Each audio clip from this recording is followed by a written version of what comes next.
144 क्यों करना है? 144 इसलिए करना है कि आपको रोकना है। बहुत लोग जो है ना, क्या रोकेंगे, क्या सब आप रोक लगा सकते हैं, कैसे करेंगे ये 144?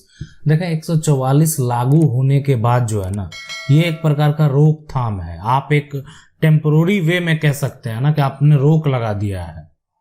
उल्लंघन करने पर जेल भी होता है, लेकिन आखिर आपको करना कैसे है, कैसे आप इसको कर सकते हैं?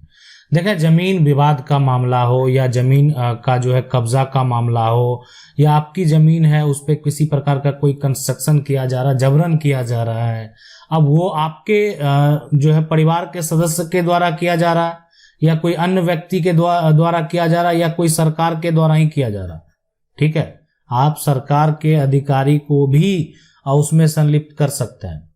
लेकिन आखिर आप कैसे करेंगे, क्या करना होगा? 144 करने से आखिर होगा क्या? देखें, धारा 144 जो है, यानी ये तब किया जाता है जब ऐसा संभावना हो कि इस जो ये प्रॉपर्टी है, जो ये संपत्ति है, इस पे किसी प्रकार का कोई घटना घट सकता है। मतलब अगर दो लोगों के बीच में आपसी रंजिश है और हो सकता है कि मारपीट हो जाए, मारपीट होने के बाद मान लेते हैं किसी का हत्या हो जाए, तो उस केस में क्या होता है? अब आप भी नहीं चाह रहे हैं, आपकी जमीन है, अगर आप उस पे किसी प्रकार का कोई भी कंस्ट्रक्शन किया जा रहा है या कब्जा किया जा रहा है, तो आप क्या करेंगे? रोकने के लिए जाएंगे। रोकने के क्रम में अगर मान लेते हैं कि ऐसा कोई घटना घट जाए तो समस्या उत्पन्न हो सकता है। इसलिए रोक लगाने के लिए आपको क्या करना है? धारा 144 लगा देना है। अब ये 144 कैसे लगाएंगे, क्या प्रक्रिया करना होगा, कहाँ जाना होगा? थाना से ये होता है, और 144 अगर हो जाता है जमीन विवाद में, तो उसके बाद उसका कानूनी प्रक्रिया क्या सब होता है, उसको जरूर जानना चाहिए।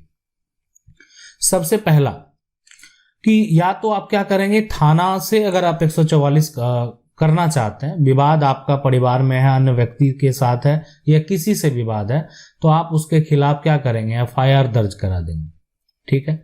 जब आप एफआईआर दर्ज कराएंगे तो उसके बाद जो उसका पुलिस वेरिफिकेशन होगा, और वेरिफिकेशन होने के बाद जमीन का मामला है, मारपीट हो सकता है और कुछ भी हो सकता है, तो जब वेरीफाई किया जाएगा, लगेगा कि यहाँ पर दो गुटों का भिड़ंत तो हो सकता है।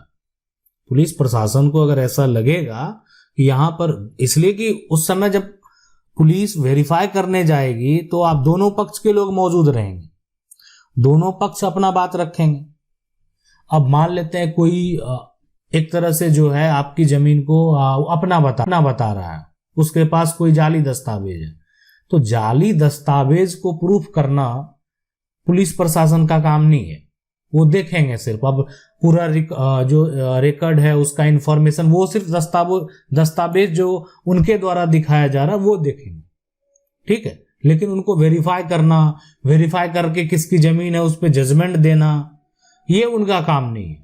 उनका काम ये है कि आपने एफआईआर दर्ज कराया, जिस व्यक्ति के खिलाफ दर्ज कराया उस पर जो है वो पुलिस जो है उसको ढूंढने का काम करेगी और पूछने का काम करेगी, आपने ऐसा सही में तो नहीं किया, आपके खिलाफ एफआईआर दर्ज हुआ।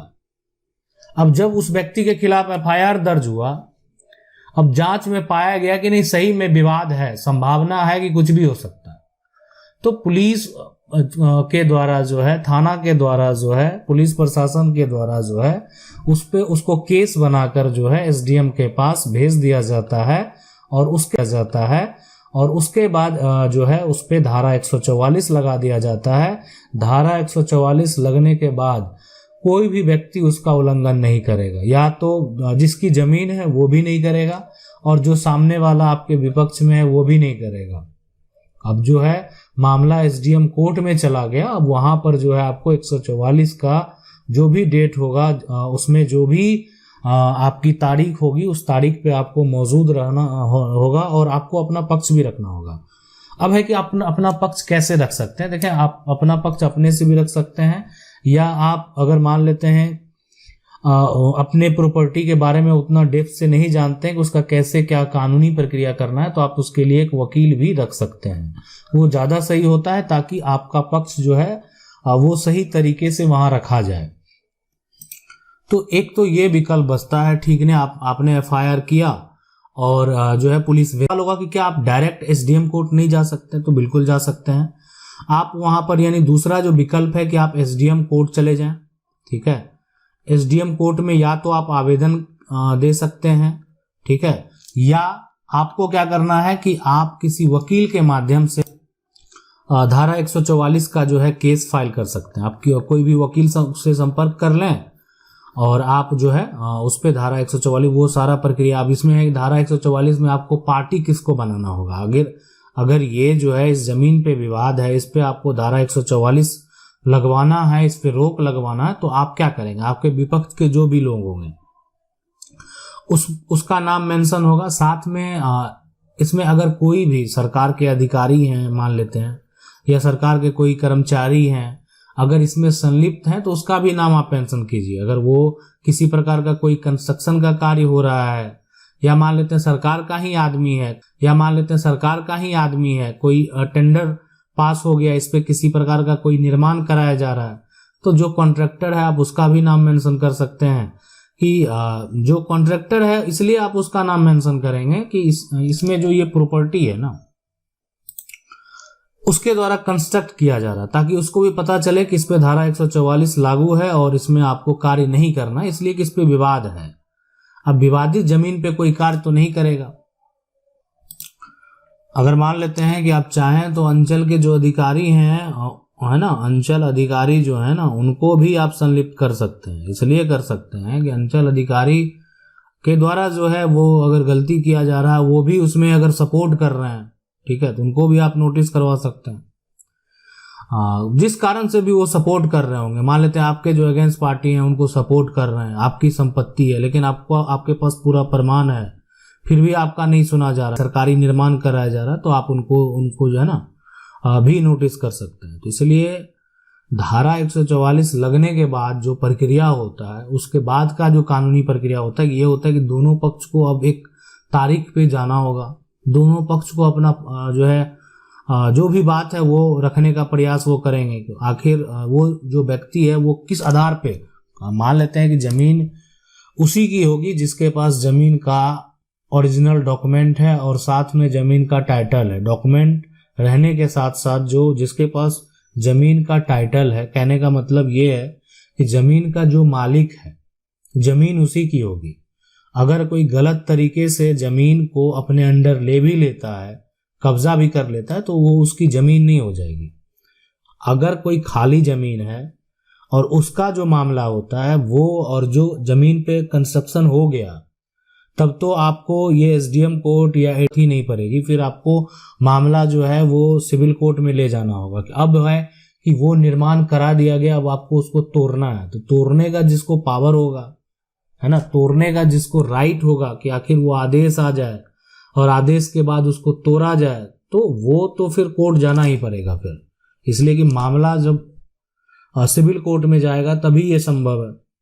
इसीलिए उससे पहले जब कंस्ट्रक्शन किया जा रहा है तो उससे पहले आपको रोकथाम लगाना बेहद जरूरी है। अगर फर्जी तरीके से मोटेशन भी कर दिया गया है, और मोटेशन कर दिया और आपने क्या किया, अनुमंडल में मान लेते हैं जो भूमि राजस्व रेवेन्यू ऑफिसर है उनके पास मोटेशन को कैंसिल कराने के लिए आपने आवेदन दिया है, ठीक है, आपने केस फाइल किया है, आपने मोटेशन को कैंसिल कराने के लिए किया है, लेकिन जो है वो प्रक्रिया थोड़ा अगर विलंब है, टाइम लग रहा है, लेकिन उस पर निर्माण का प्रक्रिया अब चालू होने वाला है, उस केस में भी आप चाहें तो मोटेशन का प्रक्रिया आपका अलग है, आप उस पर कुछ समय के लिए धारा 144 लगवाकर रोक लगवा सकते हैं। देखें, इसीलिए लगाया जाता है कि जब इस पे किसी प्रकार का कोई निर्माण कार्य कराया जाएगा तो कोई अप्रिय घटना ना हो, ठीक है। इसलिए कि जमीन जिसकी है, जिसके पास कागजात है, उसके पास पूरा राइट है कि वो उस पर रोक लगा सकता है, और अगर आपके पास कागजात है तो आप उस पर रोक लगवा सकते हैं। तो इसलिए बेहद जरूरी है कि अगर इस तरह का विवाद है तो आप जो है आप रोकने के लिए जाएंगे, या समस्या जो है ज़्यादा एक तरह से विवाद हो गया, मारपीट हो गया, तो उससे ज़्यादा बेहतर है कि आप उस पर 144 लगवा कर रोक लगवा दें। उसके बाद का जो कानूनी प्रक्रिया है उसको जरूर अपनाएं और कानूनी तरीके से अपनी संपत्ति को प्राप्त करें, ठीक है। तो आपके पास दोनों विकल्प है, या तो आप जाके थाना से एफआईआर करवा लें, लेकिन अगर आप एसडीएम कोर्ट जाते भी हैं, वहां पर केस फाइल होता भी है, तो फिर दोबारा है वो थाना को वेरीफाई करने के लिए भेजा जाता है कि ये जो इस तरह का यहाँ पर आवेदन आया है, इस तरह का जो भी एक तरह से व्यक्ति है, क्या सही में इसमें इन्वॉल्व है कि नहीं है। ठीक है, और जो थाना का रिपोर्ट होगा उसी आधार पे वो 144 जो है वो लागू किया जाएगा। आशा करते हैं वीडियो अच्छा लगा होगा। वीडियो अच्छा लगा तो वीडियो को लाइक जरूर कर दें। चैनल को अगर पहली बार देख रहे हैं सब्सक्राइब करके जो बेल आइकन है उसको जरूर दबा लें। मिलते हैं अगले वीडियो में, तब तक के लिए जय हिंद।